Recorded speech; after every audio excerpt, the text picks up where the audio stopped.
Hello ladies and gentlemen, and welcome to a new episode of Eve Echoes. Tonight on the show, we're going to take a look at, let's say, ways to break the game.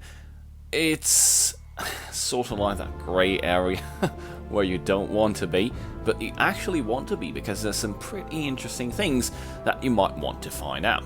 Before we get into our subject for today, please throw in a like and a subscribe if you like what we're doing here, and of course if you want to help me keep this channel alive and support me, you can donate a monthly sum as small as $2, link in the description. So we're going to focus mainly, because the subject is how to solo a tech level 10 story mission.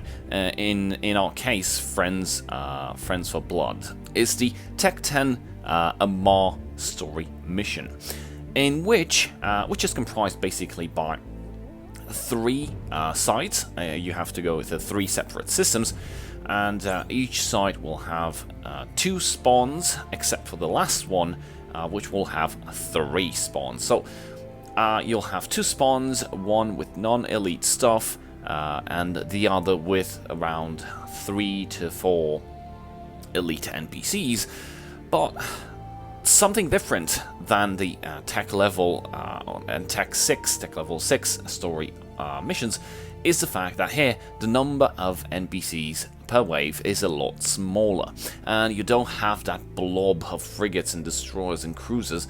Here you will basically have around 10 NPCs at most. You'll have like 2 frigates, 1 destroyer, 2 cruisers, some battle cruisers, and 2 battleships. This will be the main force of each spawn. Of course, this is different in terms of the last site, which will have just a wee bit more NPCs than the others, but overall this is the pattern that you will be observing. Now, you know how to solo. We've done this several videos. You deal with the flimsy stuff, or the stuff that can be kited. Beware of the battleships, they can hit you from 90 kilometers away, and most of them are striker apocalypses, which is some kind of a marauder implementation in this game. As one subscriber pointed out, they have the ability to go into siege mode, which is kind of neat, and is something that I actually missed while I did the ship tree reviews.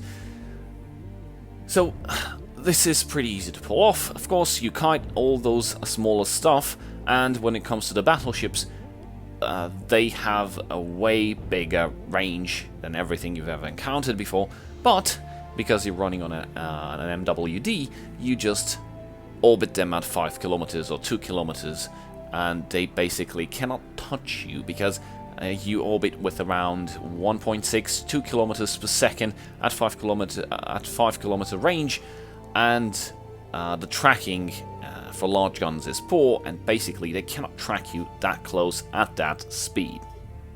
So that's the way to deal with them, using, like I am using, a Vexor Navy issue. Now, how to deal with the elite versions of the battleships, the Apocalypse's strikers? Well, elite versions of these are basically just propagating through space between 2 kilometers and 4 kilometers per second. You'll notice this in the last site. I believe that the last 2 spawns, because it will consist of 3 spawns, the last 2 spawns will have elite Apocalypse strikers. They will just zoom after you. One important thing to note here: the standard approach would be to stop your micro warp drive, or at least try to macro warp drive in a tangent direction, just to create that angular momentum, even though the Apocalypse is hurtling towards you at 4 kilometers per second. You'll take some damage, but the AI is basically poorly scripted, because they have a big range, yet they MWD towards you and get right in 5 to 10 kilometer range of you, and they keep their micro warp drive open.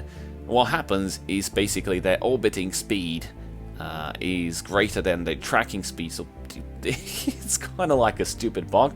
They are actually circumventing their own tracking, and once they get near you, you will receive absolutely 0 damage. So don't activate your MWD, because if you do that, when they orbit, it will become parallel to your direction of flying. They will inflict maximum damage, as the transversal velocity will be 0, because you will be flying in parallel. So avoid that.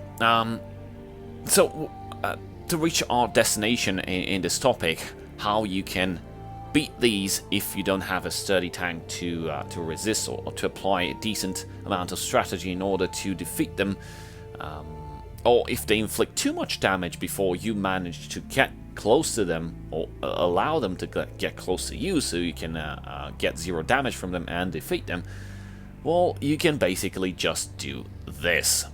You go to the extremity of the site, which is around 250 kilometers from the site beacon.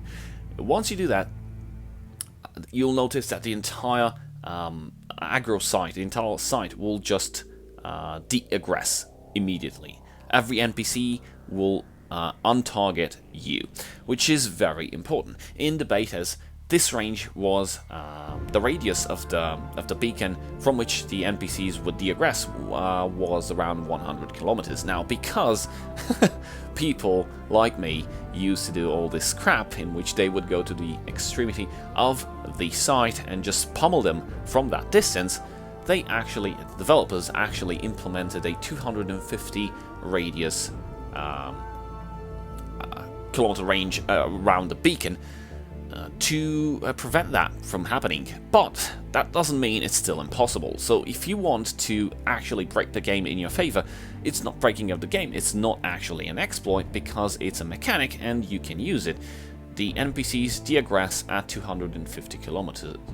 So you just go to that point of 250 kilometers, you try to sit inside, just imagine a 250 kilometer, actually a 500 kilometer bubble around the beacon.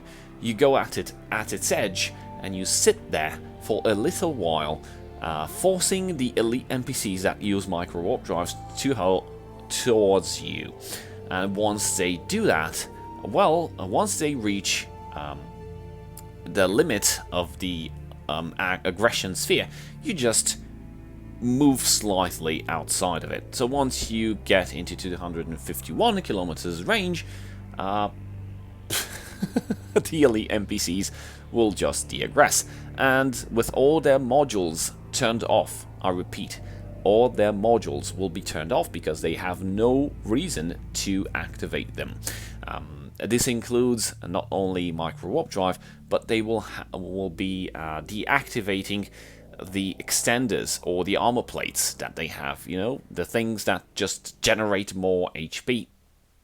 Because from what I've seen, the NPCs do not actively boost. They only have plates or extenders at which they activate constantly throughout the fight, and it's very difficult once you think you got an NPC shot down, and soon you realize that he just activated a plate or an extender, and suddenly his armor or his shield just got back on, and if you're not careful, you might be dead.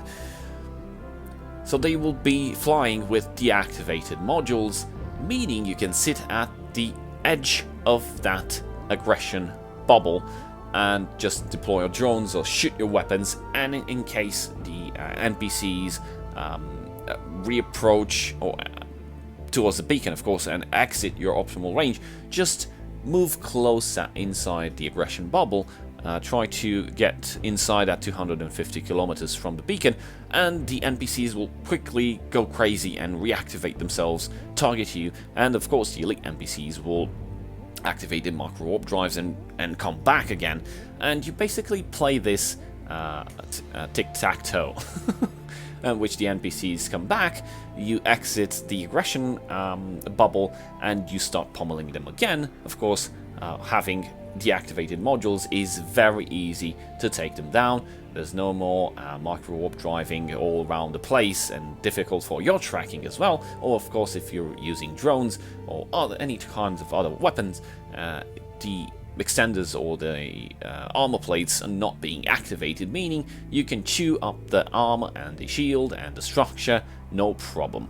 Of course, when you enter the aggression bubble and the NPCs suddenly reactivate, you will see that they start activating the modules again, which is pretty fine, because by the time they reach you, the extenders or the armor plates activation time will wear off, and when they come near you, they will be basically just as you left them off.